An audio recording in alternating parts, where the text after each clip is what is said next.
Glenn or Glinda. Well, actually, Dawn kind of made me a little more out there than I actually am. Like, I have a big gay following, and he put that in.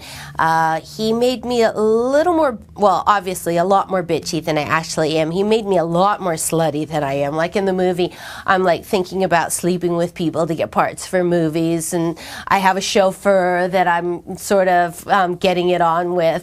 In real life, I'm not quite so randy. I usually have one boyfriend for a very long period of time until I trade him in for a new boyfriend that I have for a very long period of time. But as far as I know, I don't think I've ever slept with anybody to get apart. What would I take off my resume? Well, that's hard to say, because, you know, most of the films I've done, I'm kind of happy, because even if the movie didn't turn out well, then, you know, I have a new addition to my house, or I had a great experience in Bulgaria, you know.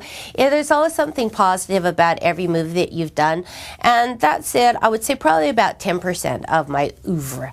I do a lot of movies because I'm kind of a workaholic. Like, I feel better when I'm working. I enjoy the process of creating, and some of the movies don't turn out so well, but, you know, nobody ever sets out to make a bad movie. You always think you have to even fool yourself into thinking you're making a good movie. But I'm very happy with my body of work.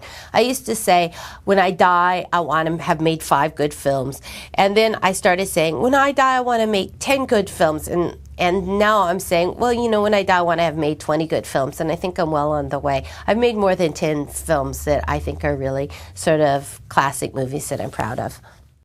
Yes, there is actually a turning point when you realize you're not making the film that you set out to make, and then you just make the best of it. Like, I remember I was making this movie that we all thought was going to be a very serious woman power film, and after the third day you realize, oh, this is going to be a camp fest. And so you switch your perspective. Then you start looking for places to put in jokes and not take yourself too seriously. And then it works on that level. Sometimes things work on different levels. Like, sometimes a film can be totally, you know, 100% sincere and work as pure drama. But if you perceive it's not working as drama, you're like, well, let's just have fun with it then. And it can be very successful on that level.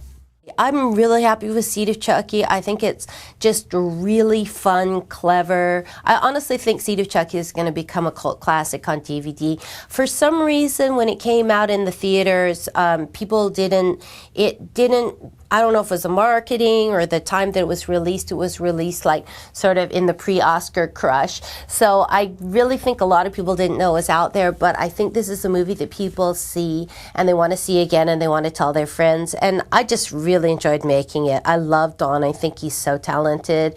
And if he writes me into the next one, I am so there. I had the best time making this movie. And Bride of Chucky. Oddly enough, Bride of Chucky is a movie that people know me from more than any of my other films.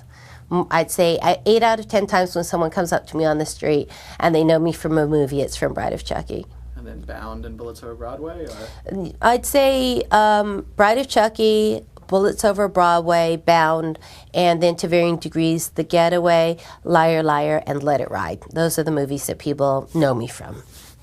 There's some scenes that are deleted. There was one of the original script is so great, and there was some things that we couldn't do. There's a scene where Tiffany is stalking Debbie Carrington, who is the little person who plays Tiffany in the Chucky movie, in Bride of Chucky. So she actually played the live action Tiffany.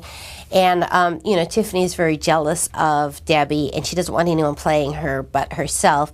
And there was a scene where she was stalking her through the streets of Universal, and Debbie takes refuge in the set of The Mirror Has Two Faces too. And it's, you know, obviously a very complicated sequence, so we couldn't shoot it. So then they had another scene where Tiffany just terrorizes Debbie Carrington in the dressing room, and the movie ran long, so we took that out. But that's going to be in the DVD along with the commentary from Debbie Carrington and Don Mancini. And then we shot some additional footage just as a joke, which is because the studio was saying, well, can you put in some scenes that were maybe too racy for the movie? And obviously the movie is very, very racy. It had a R rating. But Don shot some additional footage of Chucky's prosthetic, well, it's not really prosthetic, but Chucky's little seed-making organ. So there's some footage there that's very funny that we shot especially for the DVD. you're nominated for an MTV award. What do you? I know. It's so thrilling. The last time I was nominated was Bound for Best Kiss, and this time I'm nominated for Most Frightened Performance. So it's really exciting to me, and I think that the best thing is that I can vote for myself. Like, if you go to mtv.com, I think you can vote for yourself more than once.